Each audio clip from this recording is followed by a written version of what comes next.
Okay, and so apart from being who you are, who is Gao aside being a transformational coach? I'm a single mother of 3 amazing children, a boy and 2 girls. Yeah, and I'm a sister to a lot of people. So that's who I am, and I'm also allowing every day to bring to me who I get to show up to other people as, and like whose prayer can I answer? Because some people are praying every day to say, I just need someone to tell me that I'm beautiful, and I get to be that person who shows up and say, you are amazing. Yeah. Wow. So you don't want to get married again, or you don't want to remarry? Let me put it that way. That's an interesting question. What I can say is that, with experience, I experience what marriage looks like. It's a beautiful thing.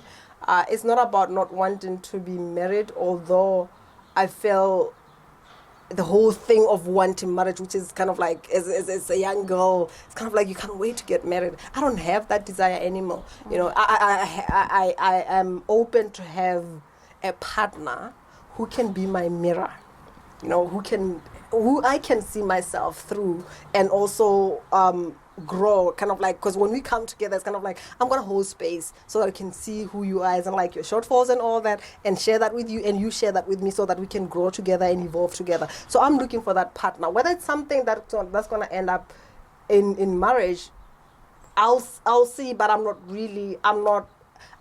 not driven by marriage. And I always ask this question.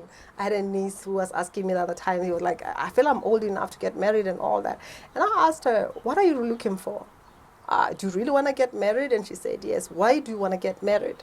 And she said, I just want someone who I can love, and who can love me, because I've got so much love to give. And I said, now you realize that when you're just holding into marriage, you might meet that person, and because you are just identifying it as marriage, and when they don't say, I'm going to marry you, you're going to want out of it because it's not marriage. You understand? And that's the kind of like, that's the conditioning that is out there. You've been together for a long time. Why don't you just get married? You understand? But I don't think it's all about that. It's all about it's different for everybody. If you really want to get married, at times you can get married and then it gets messy because you just wanted marriage. And when you want a relationship, you also get to also be clear, what kind of relationship do you want? Some people want just a cute hunk and all that, and you get a cute hunk, and your cute hunk is gonna treat you like shit. That's what you wanted. So you get to be clear with what you want. Oh, great. So I'd love to know, how did you come to Germany? Did you come as an au pair or study? Yeah. Through my husband. Yeah. So you got married, you came to Germany, and then your people separated. You got a divorce. Actually, we dated before, and then, I came here, and then we got married, and we stayed together. We have a child together, and which, again, as I say, we have a path that we have, or wherever that our purpose is leading us to. So not every relationship really is a lifetime relationship. I feel, as a mystic, I feel we kind of like meet people, which is one of the thing that came through. It's kind of like we've got agreements, which is like, the marriage, like at a soul level, truly, it's kind of like we get agreement to meet people, and there is lessons that we get to learn. And when those lessons are over, it's kind of like our next comes through. So at times with marriage, it's the same thing, where you kind of like meet someone and you get to learn what you learn together and create memories together. And when the time and the purpose of that relationship is done, then it's divorce, like what happened with me. I feel like, I came into this marriage to learn to truly learn to love. This is why I can go out of this marriage and say I still love, because we got to a point where my purpose was not in alignment with his beliefs, and but the love was still there. As much as I didn't want to close that chapter or that door of love. I wanted to take it with me, because one thing that I learned actually, even through this marriage, is that love is never absent. The only thing that causes a lot of people pain is wanting to close that door, and I don't want to love because this person left me, this person betrayed me, therefore you close your heart. What is really causing pain is the closure of that heart, is the walls that we build. When you open, as much as you feel like your heart is breaking, what is really happening is like the walls that are around your heart are getting dissolved. So love is always present. It just changes in form. Is it like an intimate where your body is attracted and you want to make love and stuff like that, or it's get to be to mature into something where it's kind of like friendship, brotherly love, or whatever. Yeah. Oh, and someone would love to do what you do. How can they be that here in Germany? They'd love to be a transformational coach. What are the steps? I mean, it's different. It's different for everybody, and I believe the first step to really learning, as much as, like, for instance, when you talk about coaching, there is so many coaching schools and all that. But I believe the powerful, because I'm a quantum healer, as much as I can say I'm a transformational coach, but I'm a quantum healer. It's those are the gifts that I was born with. It's who I was. It's my unique thing, So we all have our unique thing. If someone is called to this, definitely there's a reason why they have that within them to say, I want to do what she's doing. And that's how the universe communicates with us. Because even with me, whether it's being a speaker, being on stage and all that, it's something that I saw someone doing. It's part of me like, I want to do this, And there is a time, actually, I'll just take you back a little bit to say, there is a time when I would look at somebody, for instance, let me say, I would see maybe a woman. I'll talk about women because as women, instead of holding each other's hand and celebrating each other's power, we don't do it a lot, But I know there was a point when I would look at a woman owning who she is. When you see somebody as a goddess, they're just beautiful. They have that presence. And instead of feeling into that expansive energy, there was a part of me that was, they're just arrogant. They're just too much. I didn't like it. And what I realized later, I realized that, that was me, but I didn't like myself. Therefore, I was projecting to other people and feeling like this person is just too much. So at times you have to question, when you find yourself doing that, it's like kind of like, this thing is within me. What would happen if I see it within me? So the steps really to really being a coach or a spiritual counselor, a healer, or whatever, it's listening to your soul, because our soul is telling us. So if you feel called, it's really connecting with yourself, which is I would say it's what I do, because there is like I mentioned, someone who had problem with the cyst issues. That was the body that was coming through and say, I need help. I've got a problem with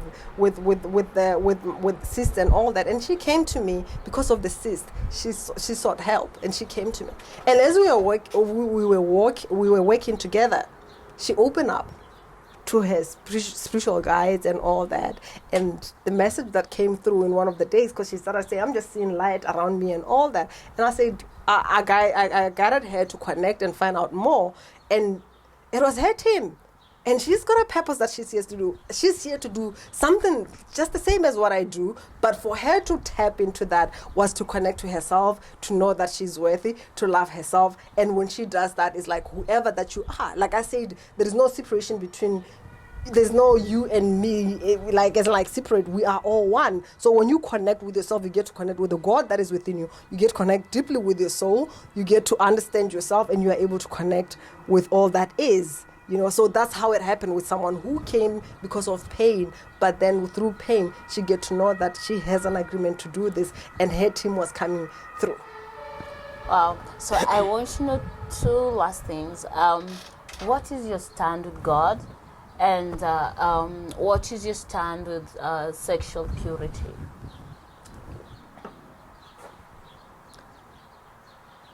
God is in everything. God is within us. God is in a plant, in a tree. God is in everything. God is everywhere, and everything again is God. As much as when we talk about certain circumstances or challenges that we go through, we feel like it's what you call the devil, right? Oh, the devil is against me. Even when you're in a relationship and maybe things are not working out, it's kind of like, the devil won't win and all that. We call it the devil because it's not what we want. But the truth of the matter is that God is in everything. Because when you talk about God, it's kind of like that yin and yang, the balance of the light and the dark, the balance of the masculine and the feminine. It's God is in everything. Even if you are going through a tough circumstances, whether it's you've lost someone that you really love, it is God. God is always present in that moment, and God is calling us to find ourselves, because even in the dark, in that moment when you are feeling the dark, if you know that God is present in this moment and you ask God, show yourself. I want to know who you truly are. That is the light that you're going to find, and you would have found that light because of the darkness that you went through, which I would say is the same thing because of the challenges that I went through. As much as I didn't like it, but I got to find myself within that. I got to find and connect with the God that is within me, and I got to connect with the God that is everywhere. So God exists in all things. God is present at all times. Even when I was going through the divorce, as much as it was challenging, I knew it was God that was showing up in every moment. So God is in everything. Even at times when someone shows up and treats us like crap or whatever, it is God that is present. God that is saying that within this you're gonna find yourself, and within that you can see the light that is in the other. But at times we just look at the problem or whatever challenge that we're going through. We don't want to see what is within. But when we look close, we'll realize that God is present in every moment. Amazing. And when you talk about sexual purity, you're talking about like not having sex, like before you can have sexual contact at all. Yeah.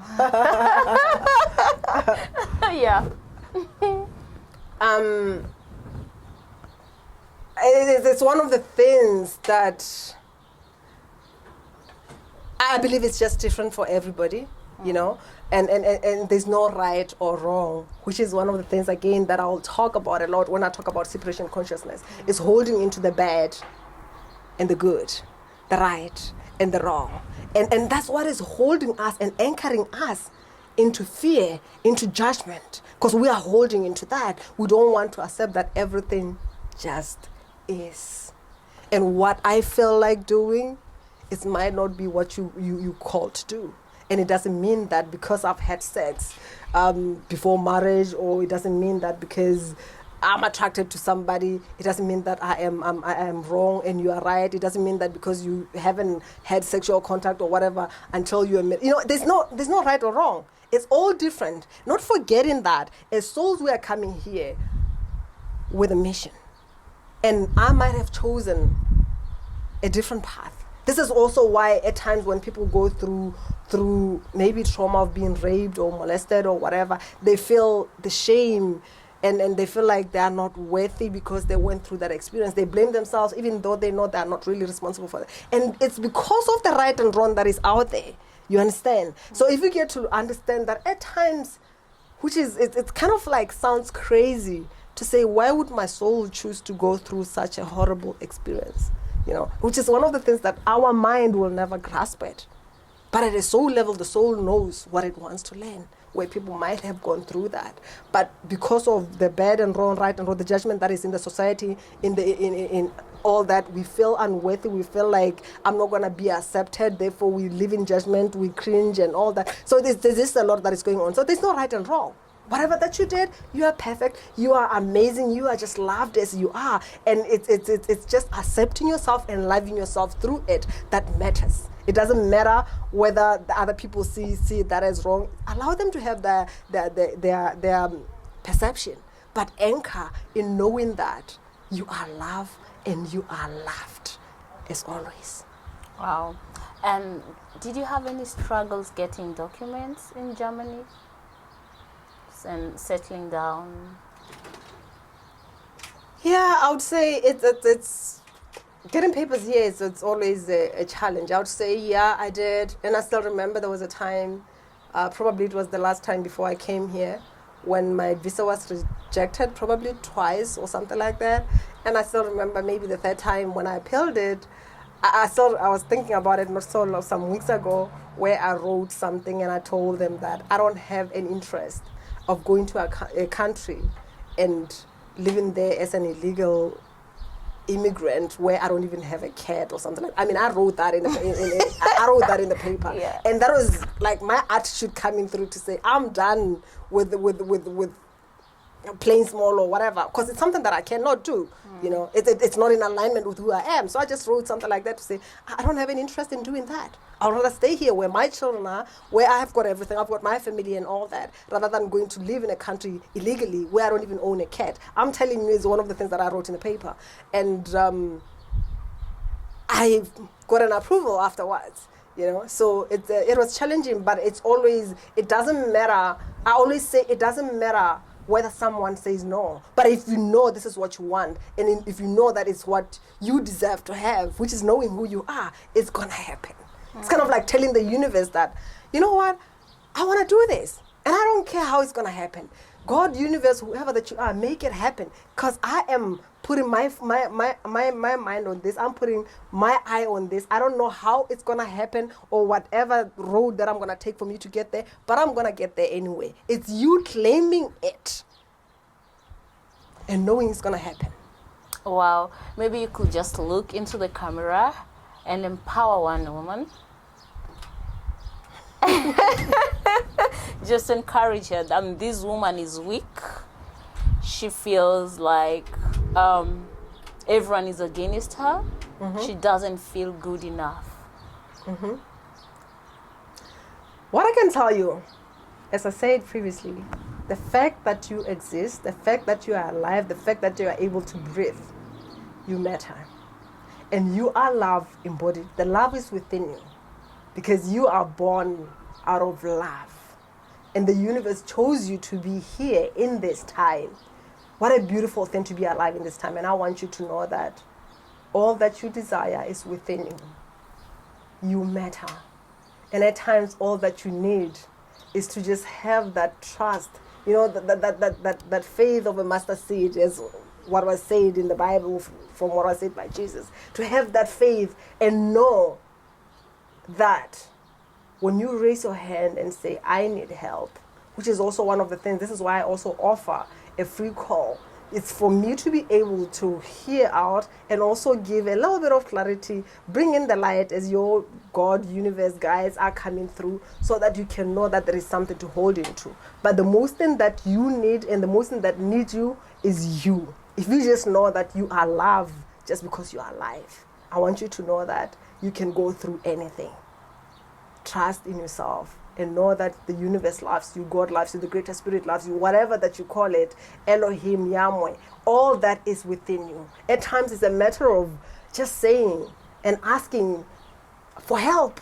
I ask help. God, I want you to show me what is my nest. God, I want you to send me to the right place where I can just know that indeed I deserve to be here and follow the guidance that is coming through. Wow. So just tell them, how can they find you? And where can they find you and how can they find you? Okay. As I said, Gao Motsemme is my name, Gao. I'm on Facebook. I'm on Instagram. You can check my website as well, gaomotsemme.com. I have different groups. There is one that I called Unique, Bold, Sensual, and Fierce Loving Queens, where I normally do the feminine intentions, where it's kind of like I invite people, although people are not confident enough to join me, I invite people to join me on a Zoom call maybe, and then we can have a conversation. I also give a bit of healing. You know, at times people hold into the story that I don't have money, but at the same time, they're not open to receive. At times it's not about not having money, it's being open to receive. When you are offered free things, how often do you take advantage of that? You know, you act on it. So if you feel called and you feel like this is what I need, go to my website, gaomotsemme.com, send me a friend request, Gao Motsemme, check me on Instagram, Gao Motsemme. That's my name. You'll find me everywhere. If you just type in GaoMotsemme, you'll find me. And I cannot wait to connect with you. Amazing. It was nice to have you. It was a lovely. I'm quite honored. Thank you. Thank you so much. So bye everyone. See you next time.